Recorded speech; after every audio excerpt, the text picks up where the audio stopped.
Farida tana zuwa gida, ta shiga wanka, ta wanke gosun nan, ta wanke ruwan madarar Nectar Boy. Bayan ta gama wanke ko'ina ta fito daga banɗakin. Ta zauna gaban madubi, ta sara makeup, ta jawo turare ta feshe jikinta sosai. Ta ɗauko wata doguwar jallabiya mai kama jiki ta saka, ko ɗan kamfai babu balle ɗan baraze. Doguwar rigar nan ce kawai masaisaiciya.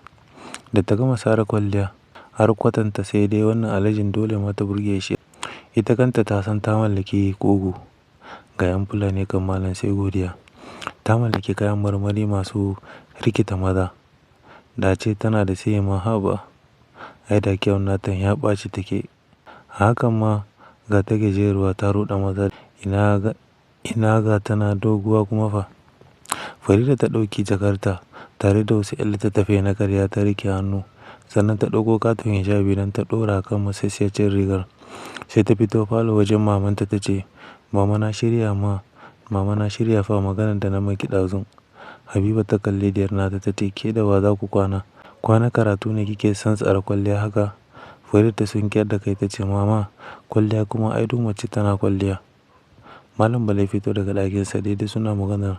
Farida ta gaishe sa tare da cewa, ya amsa tare da cewa kwalliya cikin dare kuma ina za ki je?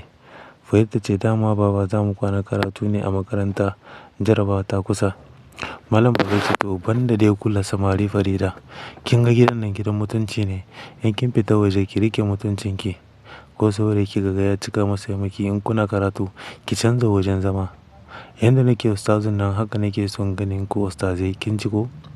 Farida ta gyaɗa kai ta ce, to baba. Malam Bala ya juya wajen Habiba ya ce, to ni ma yau kam kasuwa zan kwana. An shigo mana da sababbin kayan da muka yi oda. Dole mu tarbe su cikin dare. Bari zan sauke ta a makaranta sai in wuce kasuwar. Malam Bala ya kai Farida har cikin makaranta. Ya tabbatar ya aje ta kusa da ajin da ta ce a nan za su yi karatu. Sannan ya juya ya tafi. Yana zumuɗin zuwa inda ya niya. Ya san mutanen nasa yanzu suna can suna jiransa. Yana zuwa za su fara aiki ne. Babu dakatawa har gari ya waye.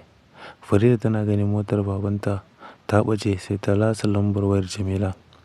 Ta ce ke da ƙyar na fito wallahi. Ga ni nan har cikin makaranta. Babanmu ya kawo ni sannan ya tafi kina ina ne? Jamila ta ce yanzu na fito gida nima. Ki zo ga nima a otal mu haɗu a gate ɗin da ake shiga yanzu ma alhajin ya kira ni ya ce yana otal ɗin yana jiran mu. Farida ta ce to ga ni nan zuwa. Ta buɗe jakarta ta saka littattafan nan a ciki. Sannan ta cire dogon hijabin da take sake da shi ta jefa a jaka. Ta yi ɗan siririn gyale ta yafa. Sannan ta fito daga makarantar tare da tarare da ta sau ta nufi Ganima Hotel. Malam Bala ya ƙarasa Ganima Hotel ya tarar da Jamila ba ta iso ba balle kuma ƙawarta ta ce za ta kawo masa. Ya haye katifa yana bacci. Zarmalun nan kuma tana kallon sama yayin da ke ta tunanin zuwansu.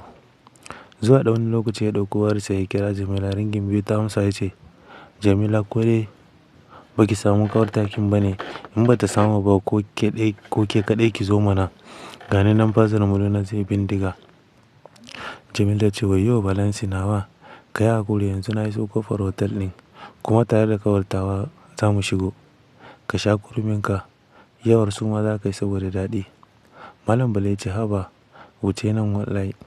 Sai dai in maku gurzun da za ku fita da gudu har ku manta da ɗan kamfanku a ɗakin nan. Yanzu dai ku yi sauri ina jiran ku. Jamila ta ce to shi kenan ga mu nan zuwa. Makule mai cika baki yau sai ka so mai cikin gusu.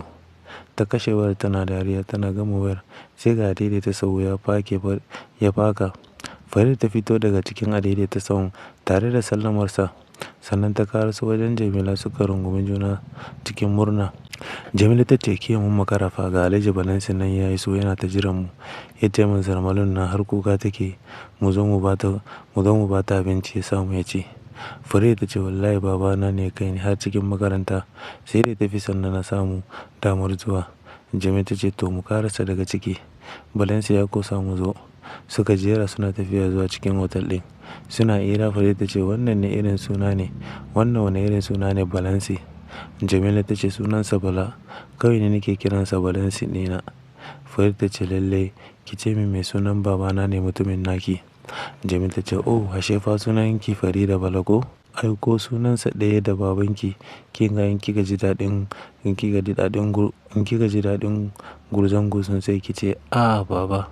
Suka kwashe da dariya. A daidai lokacin da suka iso ƙofar ɗakin otal ɗin, Jamila ta yi gaba ta ƙwanƙwasa ɗakin tare da buɗe ƙofar. Malam Bala yana jiran su, Zarmalokan yana nan a tsaye. Ta turo ƙofar suka shigo. Ya ƙura ma ƙofar idon yana jira ya ga shigowar Jamila da ƙawarta wadda yake so ya sarrafa yau. Wayyo akwai rigima gaba. Haba Farida, haba Jamila. Me yasa kuka min haka tun ɗazu nake ta ƙoƙarin jiran ku? Kun sa wannan namijin nawan yana so ya fashe tun ɗazu jira yake yi. Ya tsaya yana ta kallo yana jiran ku. Sai suka ce haba Balansi ɗina, Balansi kai ka san dole ne fa mu zo.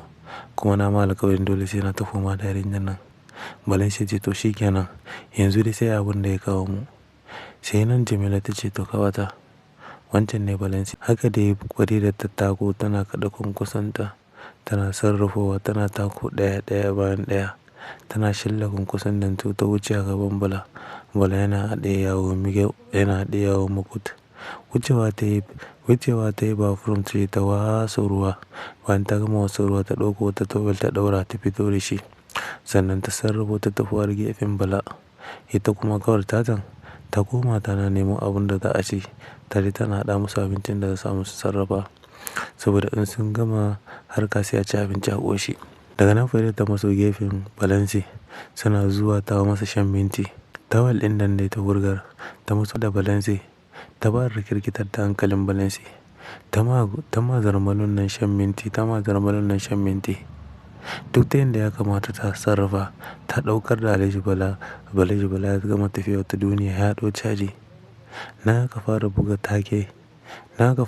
sabon take. Daga nan aka buga Allah ji kake cabal.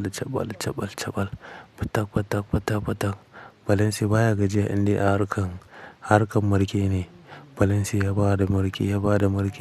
Ya ba Farida marke. Farida sai ihu take ta yi oh baba, oh baba, oh baba. Can zuwa wasu mintoci 30 aga sai Balansi ya kawo ruwa sha kamar tekun maliya.